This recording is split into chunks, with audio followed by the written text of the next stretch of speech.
வணக்கம் இன்னாரி நட்புகளை சகோதர சகோதரிகளே. அதாவது ஒரு முக்கியமான விஷயம், ஒரு சீக்ரெட்டான விஷயம், ஒரு சஸ்பென்ஸான விஷயம், ஒரு த்ரில்லரான விஷயம். அதை பற்றி தான் இப்போ நான் உங்களுக்கு விவரமாக சொல்ல போகிறேன். இது 100க்கு 100 உருட்டு கிடையாது, 100% உண்மை. என்ன நடந்துச்சு ஏது நடந்துச்சுங்கிறத நேற்றே நான் கண்டுபிடிச்சிட்டேன். அதை அவள் வாயால் சொல்லலை. 2 நாளாக இவன் தாராபுரம் போகிறேன், திருப்பூர் போகிறேன், என்னடா மாமா இதிலேயே இருக்கிறாரு, இந்த விஷயத்தை விட்டு வெளியே வர மாட்டேங்கிறாருன்னு சொல்லி நீங்கள் யோசிப்பீங்க. என்னையை பொறுத்த வரைக்கும் அந்த விஷயத்தில் என்ன நடந்திருக்கு, எது உண்மை எது பொய், இவ என்னதான் பண்ணிட்டு வந்திருக்கா அப்படிங்கிறத முழுக்க நான் 100% தெரிஞ்சுக்கிட்டு தான் இந்த வீடியோவே நான் பேசுகிறேன். இதனால் எங்களுக்குள்ளே என்ன பிரச்சனை வந்தாலும் அதை பற்றி நான் கவலைப்பட போகிறதே கிடையாது. அந்தளவுக்கு ஒரு தரமான சம்பவத்தை கருப்பி பண்ணி வச்சுட்டு வந்திருக்கிறான். அதாவதுங்க, தாராபுரம் போகிறேன் அப்படின்னு சொல்லிட்டு போயிட்டு இவன் என்னென்ன வேலைத்தனம் பண்ணியிருக்கா. சில பேர் சொன்னாங்க திருச்செந்தூருக்கு போயிட்டா, அவள் போய் பெட்ரோல் பிச்சை போக்சோ கலவையை பார்த்துட்டு வந்துட்டா அப்படின்னு சொல்லி ஒரு தரப்பு. இன்னொரு தரப்பு சென்னைக்கு போயிட்டாங்க. சென்னையில் இவங்களுக்கு வந்த சம்மன் சம்பந்தமாக போய் அதில் போய் இவ போய் வேறு மாதிரி ஏதோ சமாதானமாக பண்ணாளா, இல்லை எழுதி கொடுத்துட்டு வந்தாளா, இல்லை விசாரணைக்கு போனாளா அப்படின்னு சொல்லி ஒரு தரப்பு. இதில் அங்கே போனா இங்கே போனான்னு சொல்லி ஏகப்பட்ட பேர், ஏகப்பட்ட குழப்பம். அதுக்கு காரணம் என்னென்னா, இவன் 2 நாளாக வீடியோ போடாமல், லைவ் போடாமல், கம்யூனிட்டி போஸ்ட்டு போடாமல், யாருக்கிட்டேயுமே தொடர்பில் இல்லாமல் ரொம்ப ரகசியமாக அந்த விஷயத்தை காப்பாற்றிக்கிட்டு வந்தான். ஆனால் பல நாள் திருடேன் ஒரு நாள் அகப்படுவேன் அப்படிங்கிறது ஒரு பழமொழி இருக்குது. அதுபடி நேற்று இவளுடைய உண்மையான என்னென்ன நடந்துச்சுங்கிறத பூராமே இவளுடைய மெயில் ஐடி மூலியமாகவும் இவளுடைய வாட்ஸ்அப் மூலியமாகவும் நான் 100% தெரிஞ்சுக்கிட்டேன். இவன் எங்கே போயிருக்கா, என்ன பண்ணியிருக்கா தெரியுமா? அது இவன் மாத்திரம் போகலை, என் குடும்பத்தோடு போனா அப்படிங்கிறதுக்கும் காரணம் சொல்கிறேன். அதுக்கு வீம்புக்குன்னே நான் சுமிக்கு பேங்க் அக்கௌண்ட் ஓப்பன் பண்ணி கொடுத்ததை ஒரு காரணமாக காட்டி அப்படியே சண்டை போடுற மாதிரி வீம்புக்கு சண்டை போட்டு இவ போன ஊர் கோயமுத்தூர். கோயமுத்தூருக்கு போனது இவன் மாத்திரம் கிடையாது, இவ திலீபா, கோகுலு, பாலவிநாயகம், ஆக மொத்தம் இவங்க 4 பேர் சேர்ந்து போயிருக்காங்க. போய் அவன் விருப்பப்படி அந்த ஊரில் கோயமுத்தூரில் உள்ள பிரபலமான ஒரு கல்லூரியில் இவ சீட்டு வாங்கிட்டான். சீட்டு வாங்கி அதுக்கு உண்டான பணம் கட்டி அதுக்கு அவங்க அங்கேருந்து மெயில் அனுப்புவாங்க தெரியுமா, அவங்க அமௌண்ட் வந்துருச்சு, நீங்கள் போட்டதுக்கு உண்டான ரிசிப்ட்டு, பேலன்ஸு தொகை இவ்வளோ கட்டணும், உங்கள் மகனுக்கு சீட்டு கன்ஃபார்ம் ஆயிருச்சு சக்ஸஸ்ஃபுல்லி அப்படிலாம் வரும் தெரியுமா. இதை நான் சொல்கிறதுக்கு நான் பயப்படவோ இல்லை அவன் கோயமுத்தூரில் தான் படிக்கிறான் அப்படிங்கிறத சொல்கிறதுனாலையோ எனக்கு எந்த ஒரு அப்ஜெக்ஷனும் கிடையாது. ஏன்னா எதை வச்சு கண்டுபிடிச்சேன்னா, வாட்ஸ்அப்பில் மெசேஜ், இமெயில் மெசேஜ். ஏன்னா இவளோட ஐடி என்கிட்டையும் இருக்குது. ஏன்னா என்னுடைய சிக்கா மீடியா ஆஃபீஷியல், சிக்கா சூர்யா ஆஃபீஷியலு, சூர்யா மீடியா ஆஃபீஷியல் 3மே என்கிட்டையும் என் ஃபோன்லேயும் இருக்குது, இதுலேயும் இருக்குது, இப்போ பேசிக்கிட்டு இருக்க ஃபோன்லேயும் இருக்குது. ஏன்னா எப்போ வேணாலும் நான் சிக்கா சூர்யா ஆஃபீஷியலில் நைட்டு லைவ் போடுவேன் தெரியுமா, நான் தான் போய் ஐடியை சேஞ்ச் பண்ணி அதில் லைவ் ஆப்ஷனுக்கு போய் போடுவேன். ஆக மெயில் எனக்கும் வரும். இதை ப்ராக்டிக்கலாக பேசுவோம். ஏன் எப்படி உனக்கு தெரிஞ்சிச்சு அப்படிங்கிறதுக்கு நான் கரெக்டான காரணம் சொல்லணும். லாஜிக்கு மிஸ்டேக் ஆகிடக்கூடாது. அதுக்காக உங்களுக்கு நான் விவரமாக சொல்கிறேன். ஒருத்தவங்கள்ட்ட மெயில் ஐடி இருந்தாலோ இல்லை அவங்க வாட்ஸ்அப்பை பார்த்தாலோ நம்ம கண்டுபிடிச்சிடலாம். ஒரு சில பெரிய காலேஜில் என்ன பண்ணுவாங்கன்னா, நீங்கள் மார்க் ஷீட்டை கொடுத்துட்டு அவனுடைய எல்லாத்தையும் கொடுத்துட்டு நீங்கள் கிளம்புங்க, நாங்கள் உங்களுக்கு மெயில் மூலியமாகவோ இல்லைன்னா உங்களுக்கு வாட்ஸ்அப் மூலியமாகவோ தகவல் அனுப்புகிறோம் அப்படின்னு சொல்லி முடிச்சிருவாங்க. அதுபடி இவ போய் நேராக முத நாள் தாராபுரம் போனது உண்மை தான். தாராபுரத்தில் போய் சர்டிஃபிகேட்டு, அவனுடைய community certificate, school certificate, TC, அதுக்கப்புறம் mark sheet, 10th mark sheet எல்லாம் வாங்கிட்டு அவனை பாலவிநாயகத்தை வர வச்சு, இது கெஸ்ஸிங் கிடையாது, நான் அப்படியே காக்காவில் வர்ற சூர்யா மாதிரி நான், இல்லைன்னா வேட்டையாடு விளையாடு படத்தில் வர்ற கமலஹாசன் மாதிரி நான் அப்படியே ஸ்கெட்சு போட்டுக்கிட்டே இருப்பேன்.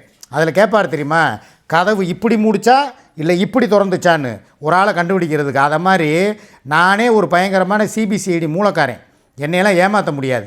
ஸோ இவன் என்ன பண்ணியிருக்கா, நேரடியாக அங்கேருந்து போயிருக்கா, பஸ்ஸில் போய் அங்கே போய் முதல்ல பாலவிநாயகத்தை வர வச்சுருக்கா. வர வச்சதுக்கப்புறம் கையெழுத்து நீ போடாத, நீ போட்டால் அவன் கண்டுபிடிச்சிருவேன், நாளைக்கு அவனால் வர்ற உதவிகள் கெட்டு போகும்னு சொல்லி நானே கையெழுத்து போடுறேன்னு சொல்லி கூட்டுக்களவாணி வேலை பார்த்துருக்காங்க, குள்ளநெறி வேலை பார்த்து கையெழுத்தையும் இவளே போட்டு அவனையும் கூட்டிகிட்டு கோயம்புத்தூருக்கு அப்படியே அங்கேருந்து கிளம்பியிருக்காங்க. ஏதோ ரெட் டாக்ஸிலேயோ இல்லை குடும்பமாக ஏன்னா பணம் கையில் கொண்டு போனான். ஒரு எப்படியும் அந்த கட்டிலுக்கு அடியில் இருந்த 8000 போக இவ பேங்க் அக்கௌண்ட்டில் ஆல்ரெடி பணம் இருக்குது. எல்லாத்தையும் எடுத்துக்கிட்டு நேராக ஒரு ரெட் டாக்ஸியை பிடிச்சி கோயம்புத்தூர் போயிருக்கா. கோயம்புத்தூரில் போய் ஒரு 3-4 பெரிய காலேஜில் போய் கோயம்புத்தூரில் இருக்கிற இவங்களுடைய ஒரு 2 எழுத்து அக்கா, அவங்க பேர், அவங்க அடிக்கடி பீஸா போடுவாங்க, பர்கர் போடுவாங்க, அவங்க பேரை அடிக்கடி யூஸ் பண்ணுவாங்க. புரியுதா? இப்போ நான் சொல்கிறத வச்சு நீங்கள் கணிச்சிக்கிறலாம். விழுதுகளுக்கு தெரியாது யாருன்னு. அடிக்கடி எதுக்கு நீ பண்ண தப்புங்கிற அப்படியே காமெடி பண்ணி மறைக்கிறங்கிறதெல்லாம் வேணாம். இனி வாயை திறந்தனா அப்புறம் வேறு மாதிரி ஆகி போயிடுவேன். நான் பேசும்போது நீ ஊடால பேசக்கூடாது. நீ பண்ணின எல்லா முள்ள மாதிரித்தனமும் முடிச்ச தனமும் தெரிஞ்சு போச்சு எனக்கு. ரைட்டா? கோயம்புத்தூரில் போய் எதை வையி கோயம்புத்தூரில் போய் அந்த 2 எழுத்து அக்காவை பார்த்து அந்த அக்கா மூலியமாக அவங்க தான் கூட்டு போயிருக்காங்க எல்லா காலேஜுக்கும். போய் அவங்களுடைய ரெக்கமெண்டேஷனில் ஒரு கோயம்புத்தூரில் இருக்கிற மிகப்பெரிய காலேஜில் போய் இன்டர்வியூ எடுத்திருக்காங்க. நேர்முக தேர்வு இல்லாமல் எங்கேயும் சேர்க்க மாட்டாங்க. என்ட்ரன்ஸ் எக்ஸாம் வைப்பாங்க, இல்லைனா பையனை நேரில் பார்க்கணும்பாங்க. அதுக்காகத்தான் அவனை இங்கே விளாண்டுக்கிட்டு இருக்கிறவனையும் கூடவா ஏன்னா சர்டிஃபிகேட் வாங்க அவன் போகணும், 2வது காலேஜ் அட்மிஷனுக்கு போகணும்னு சொல்லி அவனையும் கூட்டிகிட்டு பாலவிநாயகம், இவ, கோகுலு, திலீப்பா 4 பேரும் போய் ரவுண்ட் அடித்து ஒரு காலேஜை செலக்ட் பண்ணி அதில் ஒரு அட்மிஷனையும் போட்டுட்டு அது மூலியமாக அங்கே விஐபி மூலியமாக அந்த அக்கா மூலியமாக ஒரு காலேஜை செலக்ட் பண்ணிவிட்டு பணத்தையும் கட்டிட்டு வந்துட்டான். இவ்வளவு செஞ்சவ மண்டையில் இருக்கிற கொண்டையை மறைக்கணும்ல, மறைக்கலை. இவளோட ஐடி என்கிட்ட இருக்குது. அது மூலியமாக நான் கண்டுபிடிச்சேன். வாட்ஸ்அப்பில் மெசேஜ் பண்ணிட்டாங்க, சக்ஸஸ்ஃபுல், உங்கள் மகனுக்கு சீட்டு கிடச்சிருச்சுன்னு. எதுக்கு இந்த பொய் பித்தலாட்டம்? நான் வந்து நேற்றுலேருந்து இவங்களை கெஞ்சோ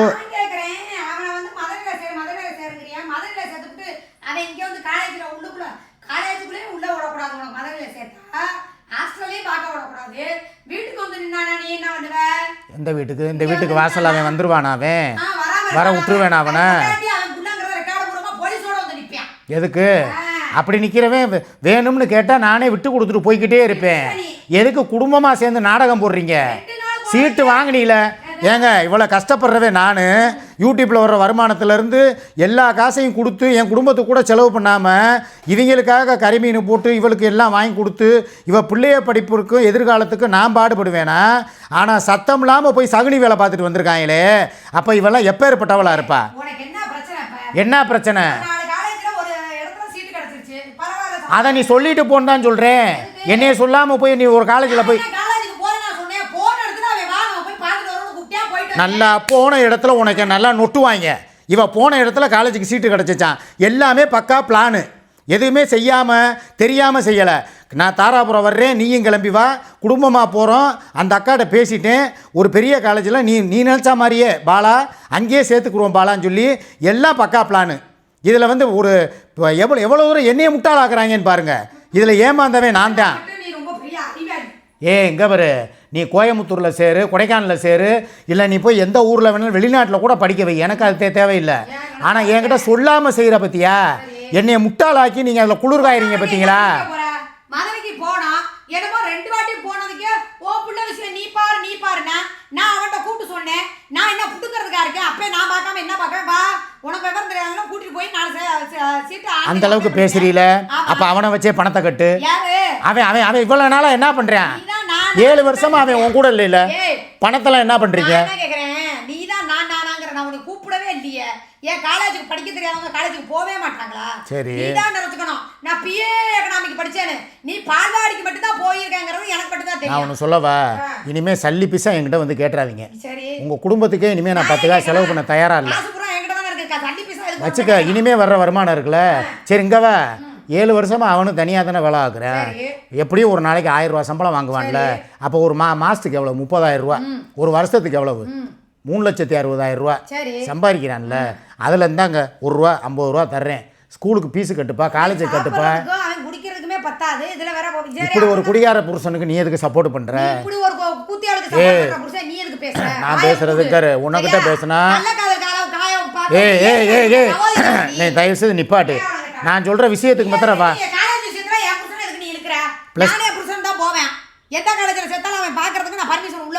+2 வரைக்கும் போன வரைக்கும் விட்டுரு, நான் படிக்க வச்சாச்சு. இனிமே வந்து போற காலம்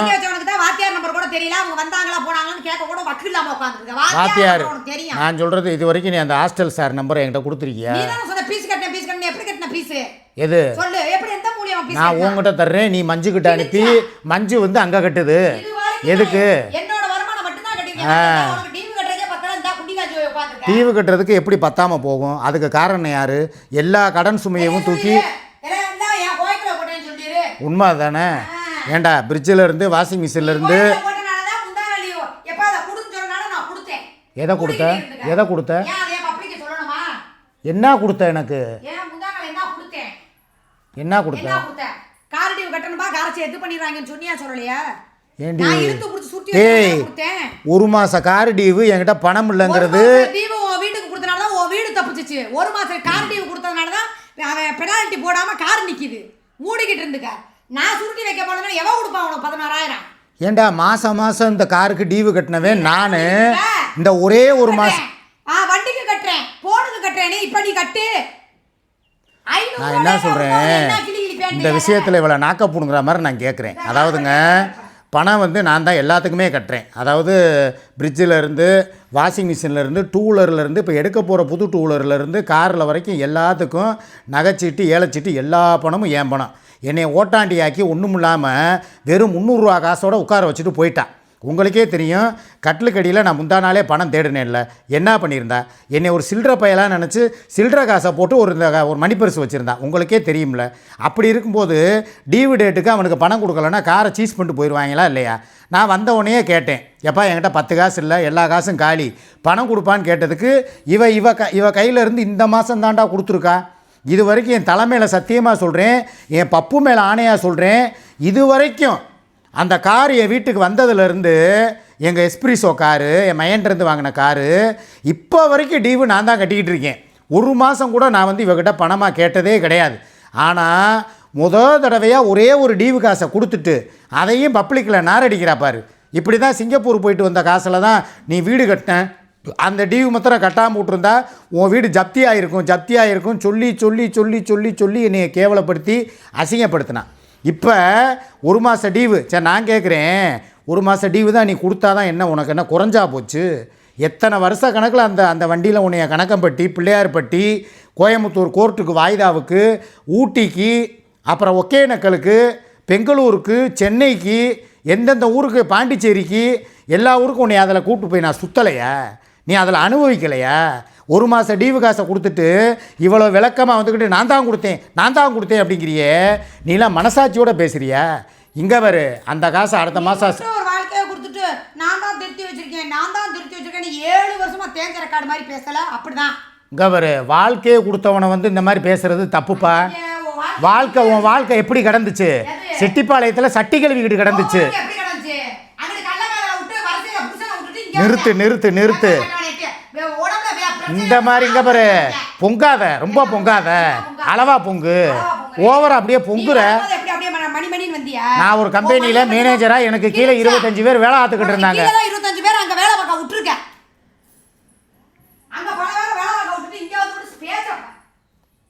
இந்த வீட்டில் எனக்கு நியாயம் கிடைக்காதுடா. இப்போ நான் சொல்கிறேன், இந்த முடிவுலேருந்து நீங்கள் என்ன வேணாலும் நினச்சிக்கோங்க. இங்கே வாங்க இருங்க, எதுக்கு இப்போ பண்ணுறீங்க ஊடால? இந்த வருங்க, நீங்கள் என்ன வேணாலும் நினச்சிக்கோங்க. நான் ஒரே வார்த்தை, இனிமே இவளுக்கோ இவ பிள்ளைக்கோ இல்லை இவங்க அம்மாவுக்கோ ஆப்ரேஷன் பண்ணுறியா? உங்ககிட்ட காசு இருக்குது, நீயே கூட்டு போய் உங்கள் அம்மாவுக்கு ஆப்ரேஷனை பண்ணு. அதே மாதிரி உன் பிள்ளையை படிக்க வைக்கிறியா? நீயே ஃபீஸ் கட்டு, ஹாஸ்டலுக்கு கட்டு. ஆனால் என் சார்பாக உள்ள நபர்களிடம் நீ பண வசூல் வேட்டை ஆடக்கூடாது, பணத்தை எதிர்பார்க்கக்கூடாது, திரள் நிதி திரட்டக்கூடாது. இதுக்கெல்லாம் நீ வந்து சம்மதப்பட்டு சத்தியம் பண்ணதுக்கப்புறம் தான்.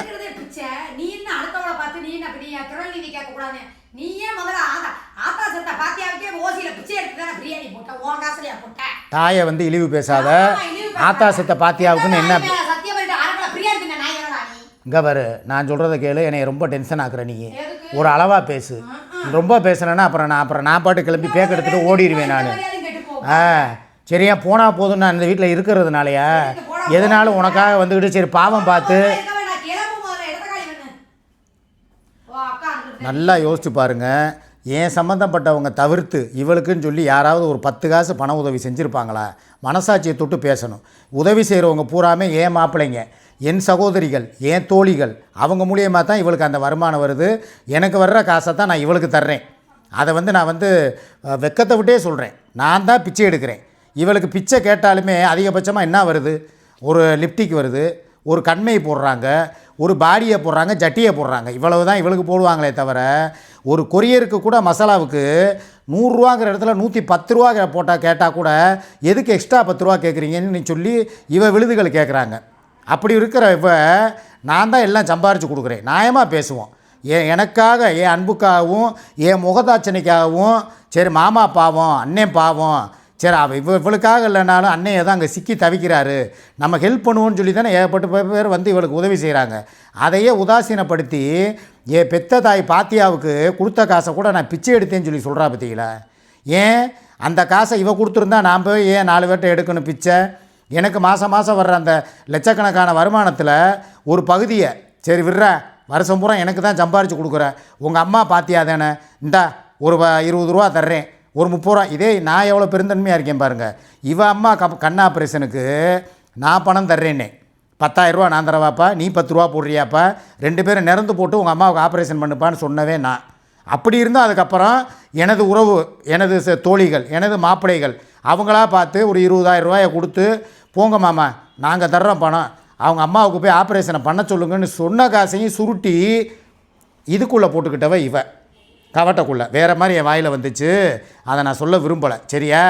அப்போ அதையும் சுருட்டிக்கிடுவாளாம். மற்றபடி இவளுக்கு பிள்ளைக்கு காலேஜ் ஃபீஸ் இப்போ வரைக்கும் ஒரு 20,000 ரூபா வந்திருக்கு. அந்த காசை கொண்டு போய் எனக்கே தெரியாமல் போய் ஃபீஸு கட்டிட்டு வந்திருக்கா. இதை அட்வான்ஸாக வச்சுக்கங்கன்னு சொல்லி கோயம்புத்தூரில். ஆக இங்கே வா, எனக்குன்னு கொடுத்த காசு தானே அந்த 20,000 ரூபா. அந்த காசையும் சும்மா இருக்கவா, நீ நாயத்தை பேசிட்டு போப்பா. சரி டே வேணாம்டா, இதுக்கு மேலே நான் பேச விரும்பலை, நானே சொல்லி முடிச்சிடுறேன். எனக்காக கொடுத்த காசு, எனக்கு மாமா இந்தா உங்களுக்காக அந்த பயலுக்கு நாங்கள் பணம் தர்றோன்னு சொல்லி கொடுத்த காசை கொண்டு போய் தான் ஃபீஸ் கட்டிட்டு வந்திருக்கா. அந்த தகவலை என்கிட்ட சொல்லணுமா இல்லையா? நீ கொடுத்த காசு தாண்டா, அதை தாண்டா எடுத்துகிட்டு போய் நான் பணம் கட்டியிருக்கேன்னு சொல்லணுமா இல்லையா? ஆக பேங்க் அக்கௌண்ட்டிலேருந்து ஒரு பைசா வெளியேறலை. தனியாக வச்சுருந்த அந்த 20,000 ரூபா எடுத்துகிட்டு போய் கட்டியிருக்கா. இப்போ அடுத்து அதை அப்படியே பிளேட் எப்படி தெரியுமா மாற்றுவா? எங்கள் அம்மாவுக்கு ஆப்ரேஷன் பண்ண வச்சுருந்த காசு, அந்த காசை எடுத்துகிட்டு போய் நான் ஸ்கூலுக்கு கட்டினேன் ஃபீஸு, உனக்கு இதுக்கு சம்மந்தம் இல்லை அப்படின்னு சொல்லி அடுத்த குண்டை தூக்கி போடுவா. பார்க்குறீங்களா? என்னமோ என் காசை அந்த அம்மாவுக்கு கொடுத்ததும் யாருக்காக கொடுத்தாங்க? எனக்காக தானே கொடுத்தாங்க. சரி நம்ம அண்ணே நம்ம மாமா சரி கேட்குறாரு, சரி ரைட்டு, அந்த அம்மா கூட இருக்கிற பொம்பளை தானே, அந்த பொம்பளையோடைய அம்மா தானே அமிர்தம்மா, சரி செலவு பண்ணுவோன்னு சொல்லி தானே போட்டாங்க. அந்த காசை இத்தனை நாள் எப்படி பத்திரமா பாதுகாத்து வச்சுருந்தேன், அதை எடுத்துகிட்டு போய் இப்போ காலேஜுக்கு ஃபீஸு கட்டிட்டு வந்திருக்கா 20,000 ரூபாயை. இப்போ இதை நான் எங்கே போய் சொல்கிறது? கேட்டால் என்ன சொல்லுவா தெரியுமா? எங்கள் அம்மாவை நான் கூப்பிட்டு பார்த்தேன், ஆப்ரேஷன் பண்ணுறதுக்கு வரலை, ஆக அந்த காசை வச்சு நான் போய் ஃபீஸு கட்டிட்டு வந்தேன், இப்போ உனக்கு எங்கே வலிக்குது அப்படின்னு சொல்லி கேட்பாளா கேட்க மாட்டாளா? கண்டிப்பாக கேட்பா. நான் என்ன சொல்கிறேன், இனிமேல் எனக்குன்னு போடுற காசு, என் நட்புகள், என் சகோதரிகள், என் மாப்பிள்ளையை கொடுக்குறத நானே செலவுக்கு வச்சுக்கிற போகிறேன். நயா பைசா இவளுக்கு நான் இனிமேல் செலவு பண்ண தயாராக இல்லை. என்றைக்கு என்னை விட்டுட்டு இப்படி தனிப்பட்ட முறையில் போய் காசுகளை செலவு பண்ணி இப்படி பண்ண ஆரம்பித்தாலோ, இனிமேல் என் சார்பாக யார் பணம் போட்டாலும் அதில் 5 காசை இவளுக்கு செலவு பண்ண மாட்டேன், என் குடும்பத்துக்கு பார்த்துக்கிறேன் நான். இப்போ நீ எந்த காசில் இருந்து செலவு பண்ணங்கிற உண்மையை நான் உடச்சி விட்டுட்டேன். அமிர்தம்மாவுக்கு ஆப்ரேஷன் பண்ண 20,000 ரூபாய் கொடுத்ததை போய் டோக்கன் அட்வான்ஸ் போட்டு வந்துட்டேன். எடுத்து வைக்க போறியா? நீ எடுத்து கிழிச்ச நீ இவ்வளவு நாள் நீ இப்போ எடுத்து வச்ச காசை நான் பாதுகாத்து வச்சதை ஏண்டி ஒரு வயசான அந்த ஒரு முடியாத பொம்பளைக்கு கொடுத்த காசை போய் ஃபீஸு கட்டிட்டு வந்திருக்கியே, இதெல்லாம் என்ன? அது கேட்டால் எங்கள் அம்மாவுக்கு கொடுத்த காசு தானே நான் செலவு பண்ணுறதுக்கு எனக்கு உரிமை இருக்குன்னு வேற சொல்லிக்கிற நீ, வெக்கம் இல்லாமல்.